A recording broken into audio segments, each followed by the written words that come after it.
والذين آمنوا وعملوا الصالحات لا نكلف نفسا إلا وسعها أولئك أصحاب الجنة هم فيها خالدون ونزعنا ما في صدورهم من غل تجري من تحتهم الأنهار وقالوا الحمد لله الذي هدانا لهذا وما كنا لنهتدي لولا أن هدانا الله لقد جاءت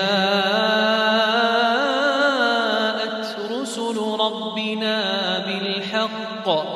ونودوا أن